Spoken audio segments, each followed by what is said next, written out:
Hope is here. That really resonated as a slogan during the pandemic. We realized how much we loved our church when we couldn't come here, how much the church means, how we all really need hope. And it is here. We're part of this church is amazing. We're such an outlier. We're growing, we're thriving. A lot of churches are struggling. Boy, it's a privilege to be a pastor here, let me tell you.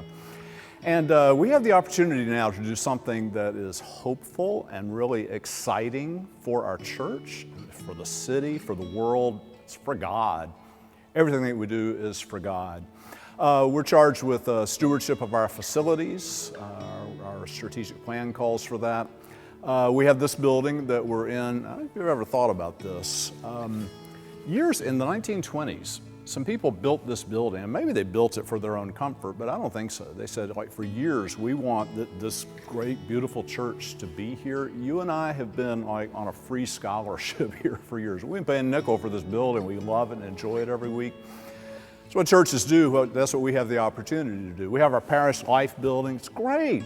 We have Francis Chapel, a little jewel. It's just such a beautiful thing, that oasis out there. But then we have the problem building that faces out to Providence Road. It's got structural issues. It's a money pit. Now it's got black mold.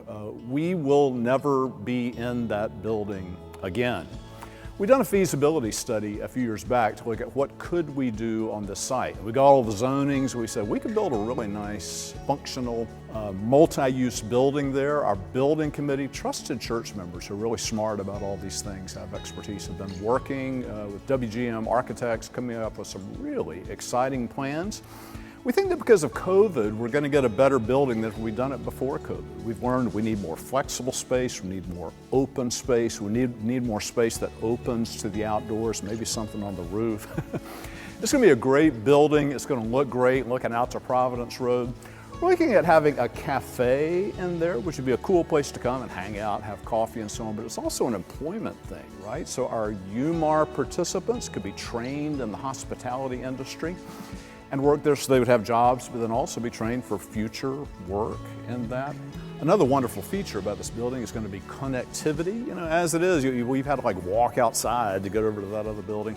We're going to be able to have easy access, walking directly into it from this building. That's going to be amazing. The church members in 1929, when they built that sanctuary, made the radical decision to build that sanctuary. And this is our turn to give back to not only our children, who will get to use the building and do some of the mission work, but their children's children. We are thrilled to be able to do that now. We all love the old building. The high school room, I have many memories there.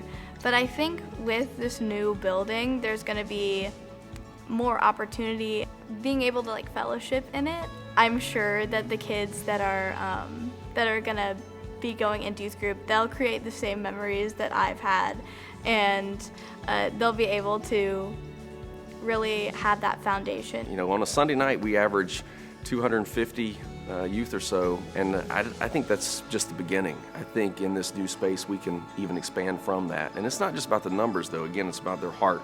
It's the growth that they are showing and how they're going to take over the world and change it and make it a better place. And I'm excited for our future.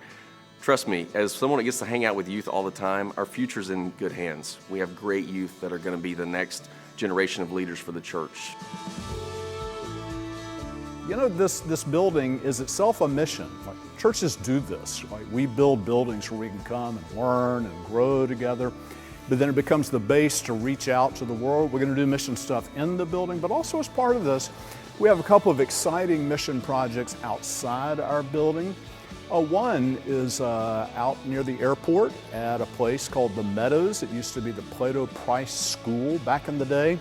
Habitat is engaging in a project there, and we're going to be the principal church partner in this. It's going to be on the Silver train line. That's going to be good. Children thrive when they're in stable housing. This is going to transform so many lives.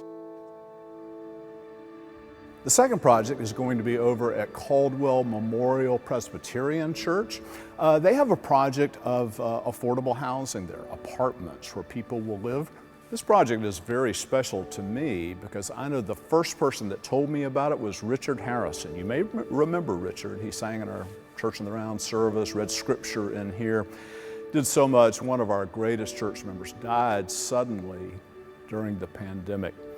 Richard was determined to be the first person to move into this project at Caldwell. So for me, we're sort of doing this in memory of Richard as a way to honor him.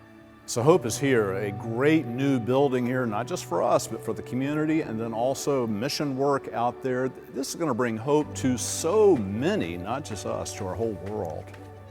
I'm excited about the mission component outside of our church, which is to address affordable housing in Charlotte. With our partnership with Habitat, we're going to be partners in building 40 homes for families in Charlotte, and also our partnership with Caldwell Presbyterian. So the new building and the mission component is what excites me about this next step in our church's future. Now, Hope is here obviously is going to cost a lot of money. We have been for a while now in a quiet phase, approaching individual donors, and it's going really well, but we have a long way to go. And this is the kind of thing, it's something that we all do together. There are large gifts, smaller gifts that may be large for that person.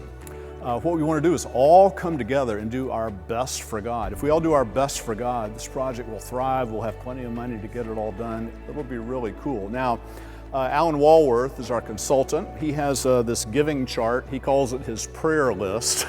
I thought that's funny, but it's also true. This is what we need to get there. And I know if you're like me, when you look at a chart like that, your eye falls somewhere and you think, I could do that. That would be good. That would be a lot. That would be generous.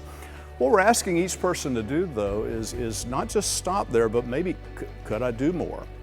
Could I rearrange some things? Could I make a gift to this over 5 years that kind of makes me swallow hard? It makes me really think.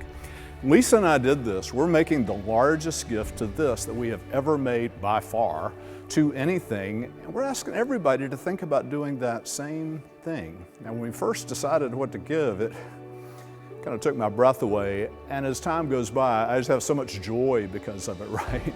It just brings so much joy when we do something like this for God. I love you, I trust you. We need to trust God and say, God, what are you asking me to do? Not what can I easily afford, but what are you asking me to do? It will be a great witness to the community. As this building comes up, people will say, wow, there's a church that's thriving. There's a church that's doing well. Some people will even say, there must really be a God. There must really be some hope. Friends, join with me in this. Hope really is here.